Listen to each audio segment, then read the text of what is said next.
हाँ, मैं ये बता रहा हूँ बच्चों कि अब हम पर्टिकुलर एग्जांपल से किस प्रकार ये मैक्सिमम मिनिमा हो रहा है। देखिए π/2 पर, और ये पॉइंट है 3π/2 पर मिनिमा हो रहा है ना।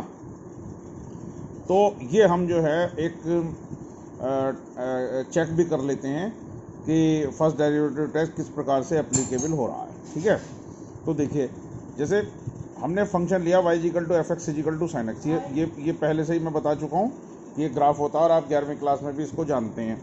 अब यहाँ पर देखिए, यहाँ पर ये पॉइंट है π/2, ठीक है, और ये पॉइंट है पाई, फिर ये पॉइंट है 3π/2, ठीक है। तो हमारा फंक्शन हो गया fx equal to sin x, ये fx equal to sin x। फिर हमारा हो गया f dash x is cos x, इसका डिफरेंशियल क्या आ गया cos x। अब जैसा कि मैंने बताया कि f डैश x की वैल्यू, f डैश x हमारा है cos x, π/2 पर तो cos π/2 क्या होता है 0, तो f डैश x की वैल्यू 0 हो गई यहाँ पे, π/2 पे तो ये वैल्यू 0 हो गई। लेकिन जब हम लेफ्ट टू π/2 की बात करेंगे, π/2 से थोड़ा सा पहले, π/2 से थोड़ा सा पहले लेफ्ट टू π/2 की बात कर रहे हैं, और हम f dash x cos x की वैल्यू देखना चाह रहे हैं, तो बच्चों क्या होगा, cos x जो है फर्स्ट क्वाड्रेंट में जो है वो पॉजिटिव होता है ना, और π/2 पर वैल्यू 0 हो जाती है। लेकिन वो चाहे मिनिमम से मिनिमम होगा, लेकिन वो होगा जो है क्या नाम है पॉजिटिव। इसलिए π/2 से पहले लेफ्ट टू π/2 पर cos x की जो वैल्यू है वो पॉजिटिव होगी। और जब हम राइट टू π/2 की बात करेंगे, जैसे ही हमने राइट टू π/2 की बात करी, तो राइट टू π/2 का मतलब फंक्शन जो है cos की वैल्यू π/2 से ज़्यादा, तो वो सेकंड क्वाड्रेंट में चला गया, है ना। π/2 से राइट में जब चला गया तो वो क्या हो गया, सेकंड क्वाड्रेंट में चला गया। सेकंड क्वाड्रेंट में cos नेगेटिव होता है।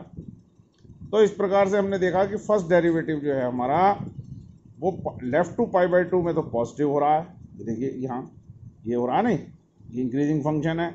अब मैथमेटिकली भी हमने चेक कर लिया, और राइट टू π/2 में ये नेगेटिव हो रहा है f डैश x, और f dash x cos x जो है π/2 पे 0 हो रहा है।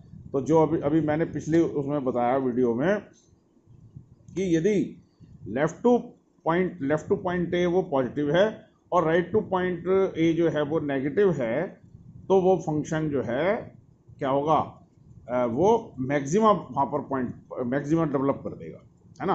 अब हम हाथ के हाथ ये भी देख लेते हैं कि इस पॉइंट पे जो है ये कैसे वो हो रहा है, क्या नाम है, मिनिमा।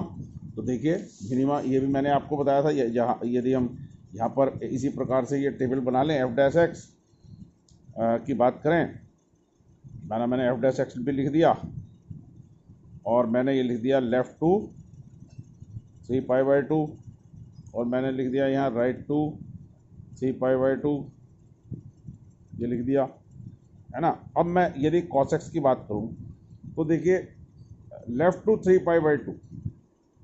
3π/2 कितना होता है 270 डिग्री, है ना। तो थर्ड क्वाड्रेंट में क्या होता है बच्चों, थर्ड क्वाड्रेंट में तो जो है cos x की वैल्यू देखिए 3π/2 पे तो वो 0 हो जाएगा। यदि आप cos की यदि वैल्यू 3π/2 देखें तो वो वैल्यू 0 होगी। क्यों होगी 0?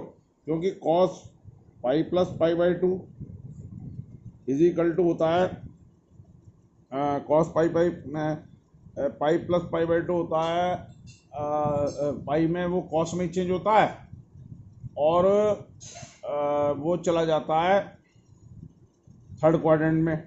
तो थर्ड क्वाड्रेंट में ये बैठ जाएगा माइनस cos π/2, यानी 0 हो जाएगा ये, ठीक है। अब f डैश x की जो वैल्यू है लेफ्ट टू 3π/2, तो 3π/2 270 डिग्री से जब पीछे रहेगा थर्ड क्वाड्रेंट में, तो वैल्यू क्या होगी इसकी, नेगेटिव होगी। और राइट टू 3π/2 मतलब 270 डिग्री से जैसे ही वो फोर्थ क्वाड्रेंट में आएगा तो फोर्थ क्वाड्रेंट में कॉस क्या होता है, पॉजिटिव होता है। तो इसका मतलब क्या हो गया कि हमारा फंक्शन जो है वो 3π/2 से पहले तो नेगेटिव हो रहा है, ये देखिए नेगेटिव हो रहा, नहीं हो रहा negative, F dash x is negative, और यहाँ F dash x is positive, ये हमने सिद्ध कर दिया। तो इसका मतलब क्या हो गया कि यहाँ पर ये मिनिमा डेवलप कर गया, this is the point of minima. ठीक है, तो हमने ये भी चेक कर लिया कि फर्स्ट डेरिवेटिव टेस्ट किस प्रकार से जो है काम करता है। ठीक है, तो ये एग्जांपल से क्लियर हो गया।